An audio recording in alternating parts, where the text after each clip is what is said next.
Recess is the best night of the month. A welcoming environment, Place of friendship. full of joy. Recess is a night when parents get a chance to reconnect. Recess to me means community. Recess to my kids means the funnest place on earth.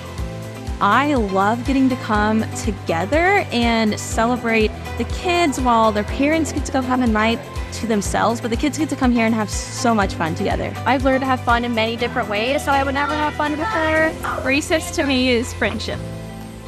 I have wanted to grow into an amazing place for disabilities. Recess is a time to make new friends. Recess is where everyone belongs. Recess is life-changing.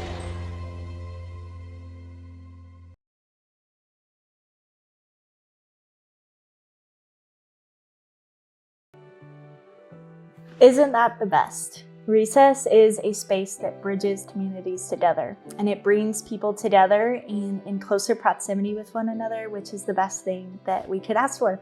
So we host Recess, and what it is it's a respite night for churches and organizations to be able to host for their communities, to bring people into their church, invite them in, love on them, allow them to feel seen and cared for.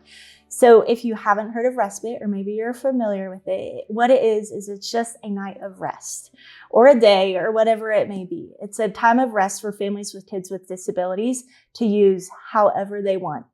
That can be spent going to get groceries at the grocery store that they've been putting off for a while, to spend some time with friends, to get a much needed date night with their spouse. Whatever they need to do at that time, it's theirs to do. Even taking a nap in the parking lot of the church, we welcome it. One of our co-founders, Matt Mooney, shared this in one of our trainings that we give to our sites. So churches normally approach disability with one of these two approaches. The first one being the academic approach. We want to learn about it, we want to study it, we want to research it, but that's such a small part in comparison of what we really do. The second is the healthcare approach, really trying to fix or cure or finding a way to solve the thing that we're talking about, which is disability. Our approach to disability in the church is that we want to break down barriers. We're tired of doing what's been done before, and we want to invite ourselves into something that it's new, and invite you into something that's new, and to challenge each other to something more. Because we believe that life is better when people with and without disabilities are in relationship together, and that the body of Christ is not full and complete without all people being part of it.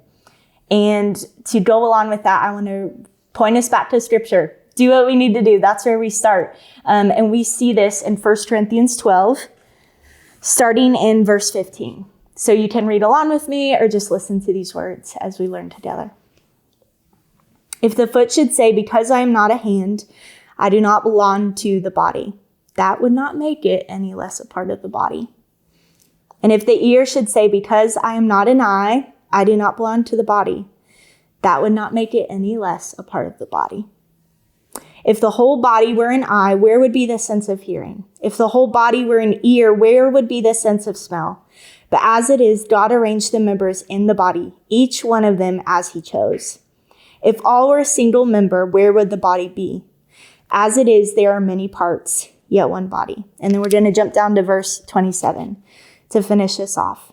Now you are the body of Christ and individually members of it.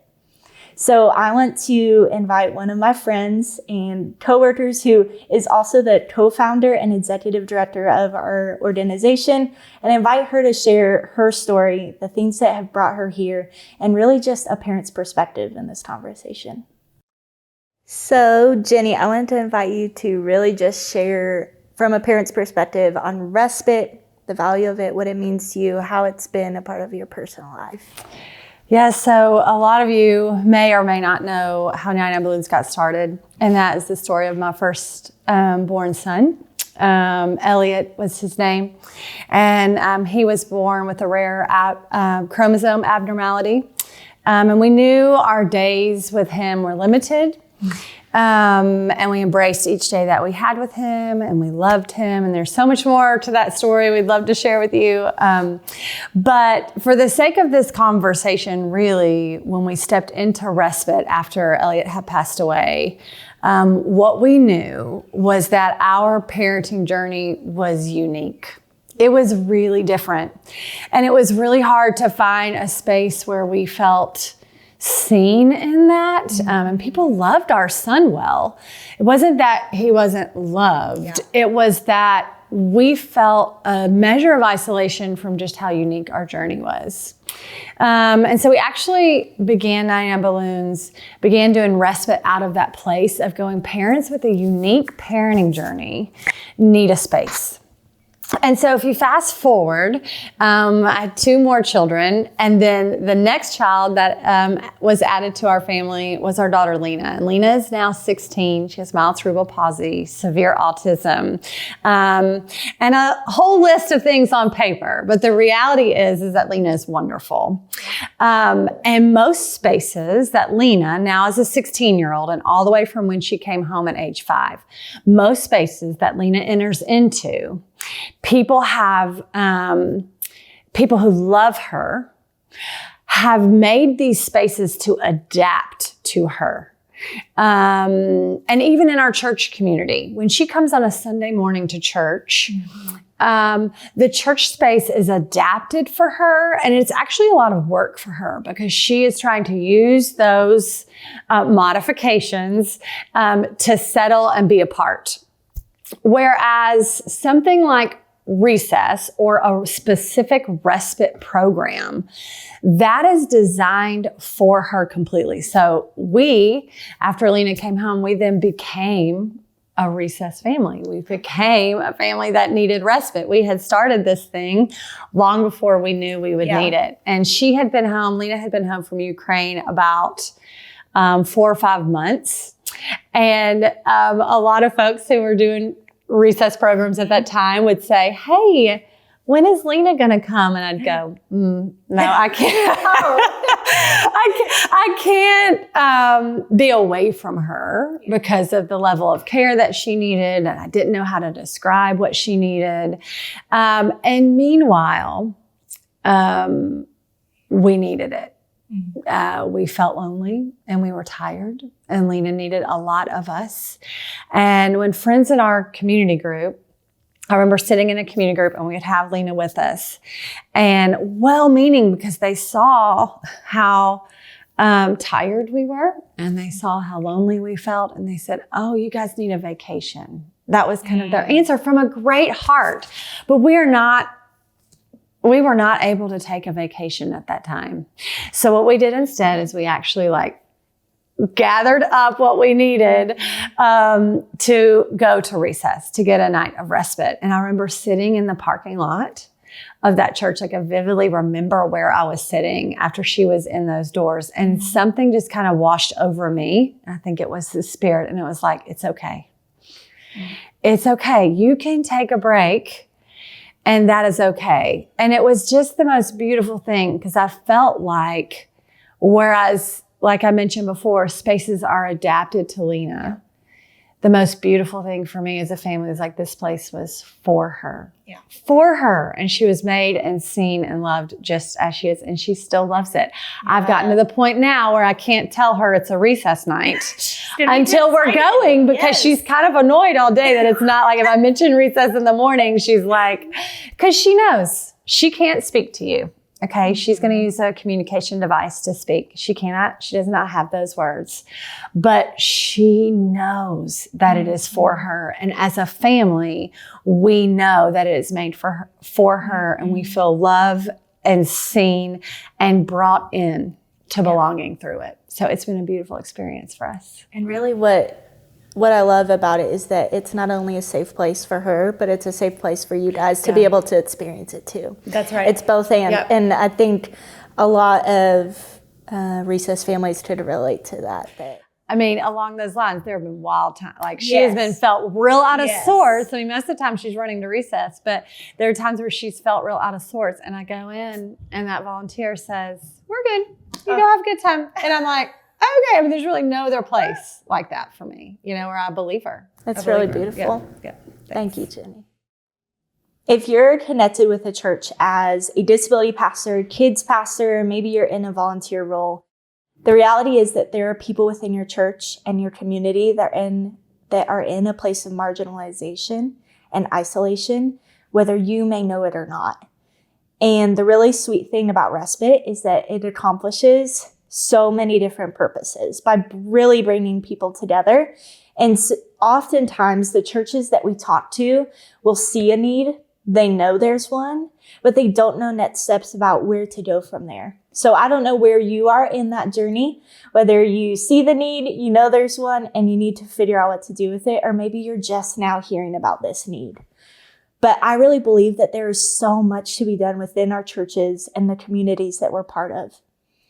And it's easy to feel overwhelmed with not knowing where to start, where to go, because there's so much to do. But I just want you to take a deep breath with me. Say it's going to be okay, because the simplest place and the best place that we can start is through relationships.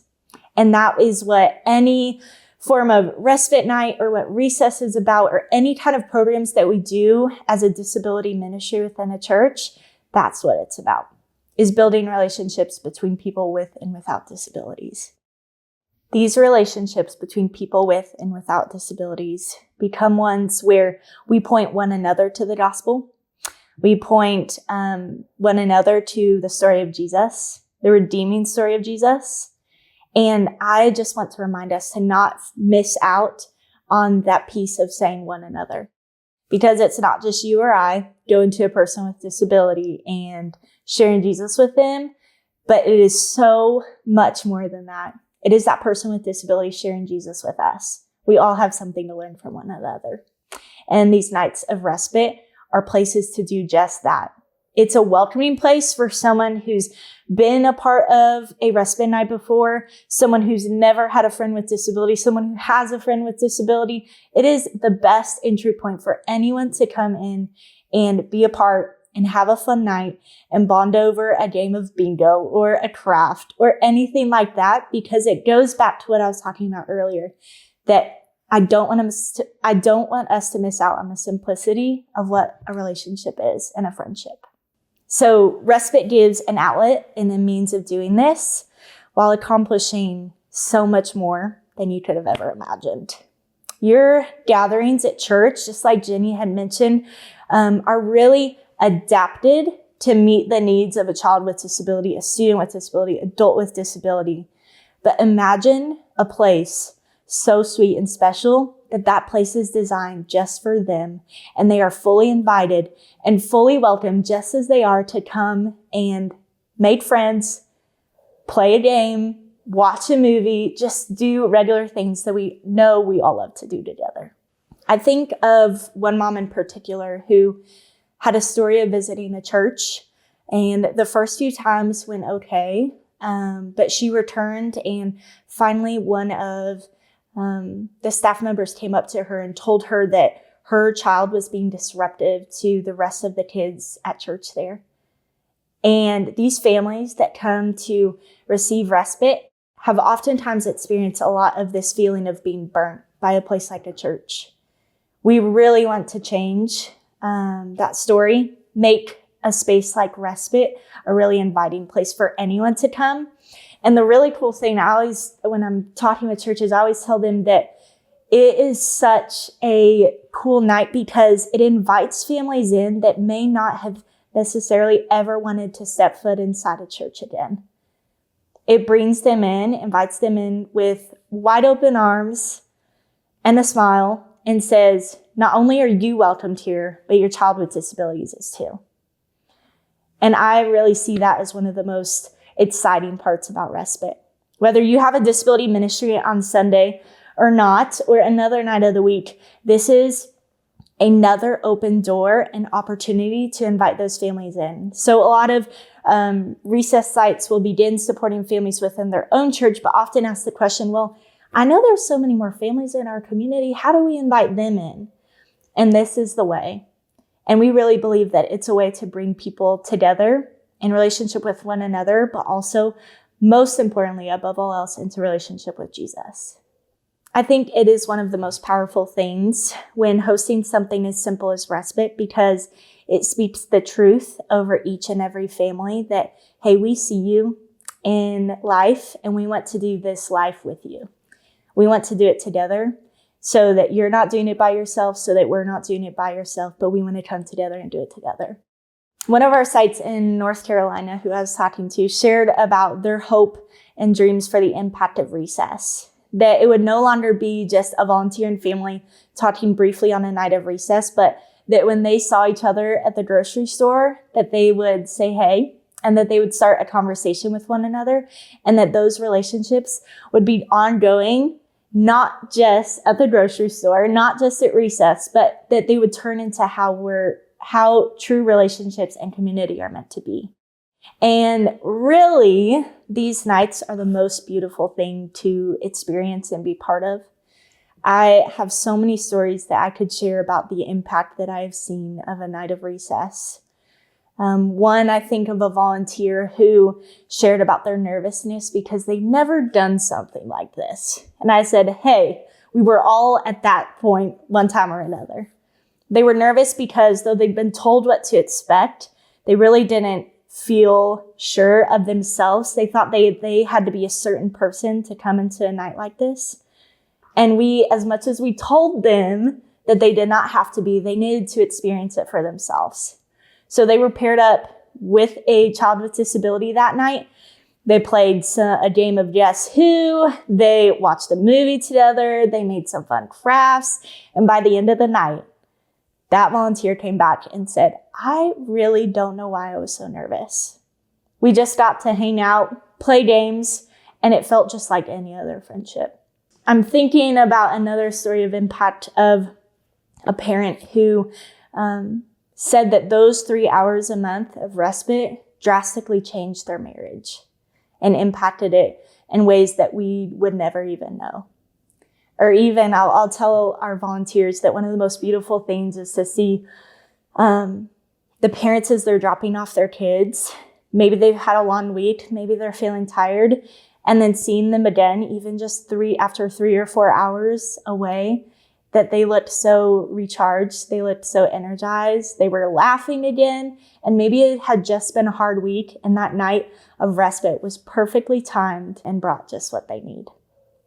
I think about one of my friends with disability who every Sunday at church, I'm not kidding you, he would come up to me and he would say, hey, wait, is this Friday night recess? And I hate to be the bearer of bad news because not every Friday night was recess, though I would love that. But he would come back each and every week, and I loved when I got to tell him that this Friday was recess. And lastly, I think of the siblings that we seek to intentionally care through respite, who made such sweet new friends through recess that they lit up when they heard that their friend was going to be there that next week at recess. These are stories of why we do what we do, why we invite you to come be part of this, to come provide respite, and ultimately bring people with and without disabilities together into relationship just through this one respite night. I feel like we overcomplicate the way we do disability ministry, when in reality, we just need a space for people to be themselves, for people to see the value in one another, like we were talking about, and that we're so much more alike than we are different. And that is where we begin to proclaim the worth and value and image-bearing beauty in each other, which is how I believe it's meant to be. And then we point each other back to Jesus. So 99 Balloons seeks to change the story of disability through programs like Recess. Recess is a means of doing that, but we know that we are working towards a whole, even greater mission. So we've talked about respite. You hear the importance of it, and you're asking, what's next? So 99 Balloons seeks to change the story of disability through these programs like Recess, and we invite churches to come along and join us in it. And how we do that, we want to make it as easy for you as we can. We know that you probably are being stretched in the places that you're in and have so much on your plate, but we really believe that we want to provide all the tools up front as easy as possible for you to give them to you and continue to support you ongoing. That looks like us providing all the training that you need to invite any person to come be part of Recess. It looks like us providing a curriculum specifically designed for these nights to plan them out with the funnest theme each month that you can invite all your kids to come be excited for. It provides ongoing support from us and encouragement, as we know these kind of journeys can be hard, but we want to be there with you every step of the way. So Recess is just one of the many options out there for ways to do respite. There are so many incredible other tools and ways to learn, but we want to invite you to come join us and explore what Recess would look like for you and if it's a good fit. And we know that really Recess is a bridge to a whole lot more. And we invite you to be part of that. So feel free to reach out to us, and we would love to have a conversation with you, explore all the ideas, and dream about what it could look like for the families that you're supporting. And we're really just grateful for you and where you're at, the space that you're in, and know that it's for such a specific purpose and reason. We're grateful for you.